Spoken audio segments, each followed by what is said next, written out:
விட்டு விடுதலையாகி பறக்கும் பறவைகளை பார்க்கும் மனித மனங்களும் பறக்க மறப்பதில்லை. மனத்தாங்களோடு வேடந்தாங்களுக்கு போவோரின் கவலைகளை கூட அந்த வண்ண பறவைகள் காற்றில் கரைத்துவிடும்.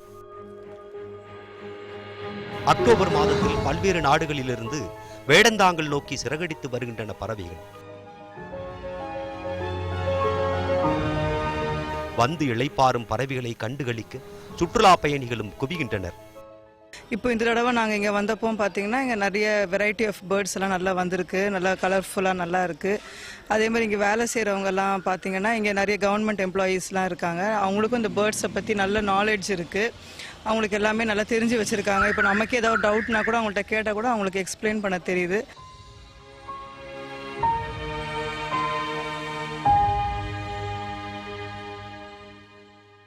இந்த சாங்சுரி எனக்கு ரொம்ப பிடிச்சிருக்கு. என் ஹாலிடேக்கு வந்தேன். And this is the first time I'm coming here. எனக்கு ரொம்ப ஹாப்பியாக இருக்குது. அப்புறம் இங்கே டிஃப்ரெண்ட் டைப்ஸ் ஆஃப் பேர்ட்ஸ் பார்த்தேன். And how it catches it's pray அதெல்லாம் பார்த்து I am so happy to see them. அண்டை நாடுகளிலிருந்து மட்டுமன்றி தூர தேசங்களிலிருந்தும் ஆண்டுதோறும் சுமார் 40,000த்திற்கும் அதிகமான பறவைகள் வருகின்றன என்கிறார்கள் வனத்துறையினர். பறவைகளை காண வருவோர் பிளாஸ்டிக் குப்பைகளை கண்ட இடங்களில் கொட்டுவதால் சுற்றுச்சூழல் கேடு சூழ்ந்து விடுமோ என்ற அச்சத்தையும் தவிர்க்க முடியவில்லை என்கிறார்கள் வனத்துறையினர்.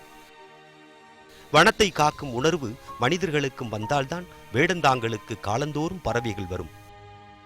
காஞ்சிபுரம் மாவட்டம் வேடந்தாங்கலில் தற்போது வரை பல்வேறு வெளிநாடுகளிலிருந்து 5000க்கும் மேற்பட்ட பறவைகள் வந்திருக்கின்றன.